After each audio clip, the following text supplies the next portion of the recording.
तमाम देखने और सुनने वालों को प्यार भरा सलाम।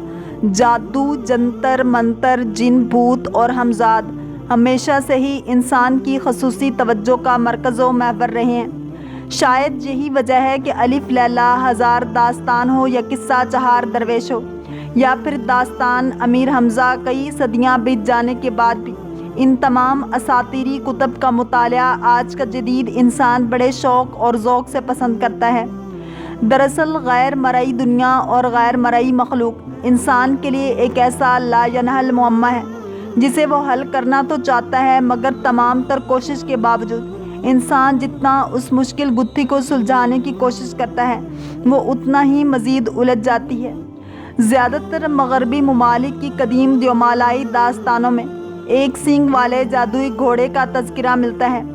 अंग्रेज़ी ज़ुबान में इसे यूनिकॉर्न कहा जाता है।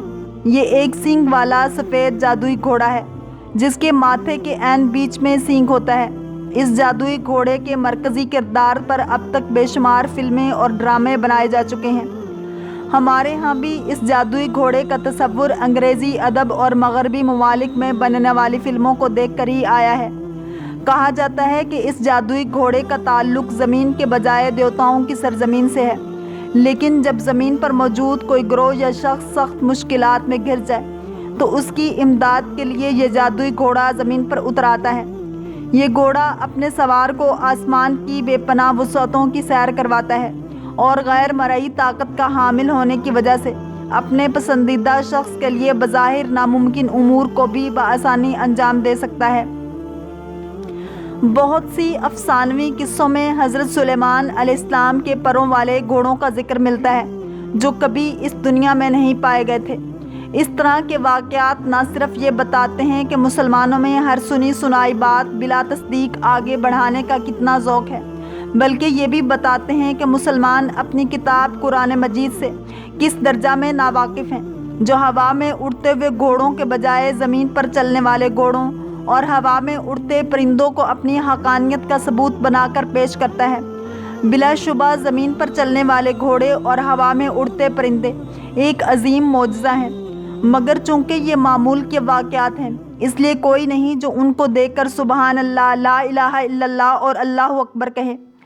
नबी करीम सल्लल्लाहु अलैहि वसल्लम पर नाजिल होने वाली खुदा की किताब कुरान मजीद तोहमात की नहीं इल्म की किताब है। इसमें घोड़ों और परिंदों पर ही नहीं बल्कि शहद की मक्खी और सहरा के ऊँट से लेकर ज़मीनों आसमान की हर निशानी पर तफक्कुर की दावत दी गई है। ये बताया गया है कि उन चीज़ों का होना खुदा के होने और तन्हा रब होने का सबसे बड़ा सबूत है। उम्मुल मोमिनीन सैयदा आयशा सिद्दीक़ा रज़ियल्लाहु ताला अन्हा से रवायत है कि रसूलुल्लाह सल्लल्लाहु अलैहि वसल्लम ग़ज़वा तबूक या खैबर से वापस तशरीफ़ लाए तो मेरे ताक़चे के आगे पर्दा पड़ा हुआ था। हवा चली तो उसने पर्दे को एक जानिब उठा दिया। तब सामने मेरे खिलौने और गुड़ियाँ नज़र आईं। आप सल्लल्लाहु अलैहि वसल्लम ने फरमाया, आयशा ये क्या है? मैंने अर्ज़ किया, या रसूलल्लाह सल्लल्लाहु अलैहि वसल्लम ये मेरी गुड़ियाँ हैं। आप सल्लल्लाहु अलैहि वसल्लम ने उनमें कपड़े का एक घोड़ा भी देखा जिसके दो पर थे। आप सल्लल्लाहु अलैहि वसल्लम ने पूछा, मैं इनके दरमियान में ये क्या देख रहा हूँ? मैंने कहा ये घोड़ा है। तो आप सल्लल्लाहु अलैहि वसल्लम ने पूछा, इसके ऊपर क्या है? मैंने कहा इसके दो पर हैं। आप सल्लल्लाहु अलैहि वसल्लम ने फरमाया, क्या घोड़े के भी पर होते हैं? हज़रत आयशा सिद्दीक़ा रज़ियल्लाहु ताला अन्हा ने कहा, आपने नहीं सुना कि सैयदना सुलेमान अलैहिस्सलाम के घोड़े के पर थे? कहती हैं, चुनाचे रसूलुल्लाह सल्लल्लाहु अलैहि वसल्लम इस कदर हंसे कि मैंने आप सल्लल्लाहु अलैहि वसल्लम की दाढ़े मुबारक देख ली। हज़रत सुलेमान अलैहिस्सलाम के घोड़ों के मुताल्लिक़ कुरान मजीद में जो वाक़या बयान हुआ है वो कुछ यूँ है। एक मरतबा जहाद की एक मुहिम के मौका पर शाम के वक्त हज़रत सुलेमान अलैहिस्सलाम ने घोड़ों को अस्तबल से लाने का हुक्म दिया।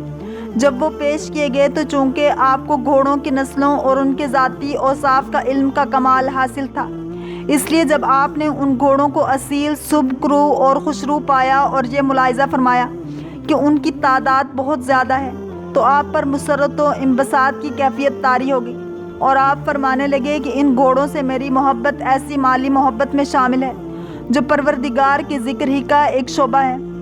हज़रत सुलेमान अलैहिस्सलाम के उस गौर व फिक्र के दरमियान घोड़े अस्तबल को रवाना हो गए। چنانچہ جب آپ نے نظر اٹھائی تو وہ گھوڑے نگاہ سے اوجھل ہو گئے تھے، تو آپ نے حکم دیا کہ ان گھوڑوں کو واپس لاؤ۔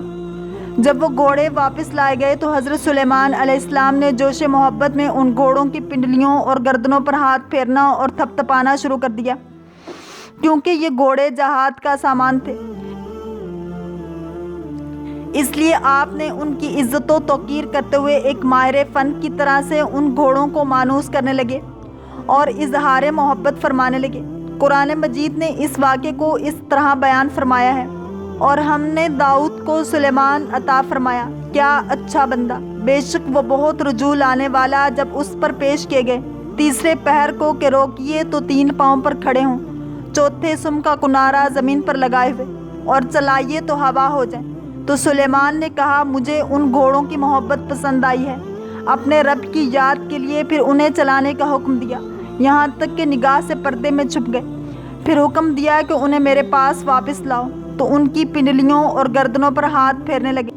ان آیات کی تفسیر اس کو ابن جریر طبری اور امام رازی نے ترجیح دی ہے، اور حضرت عبداللہ ابن عباس رضی اللہ تعالیٰ عنہما نے بھی یہی تفسیر فرمائی ہے، جس کے ناقل علی بن ابی طلحہ ہیں۔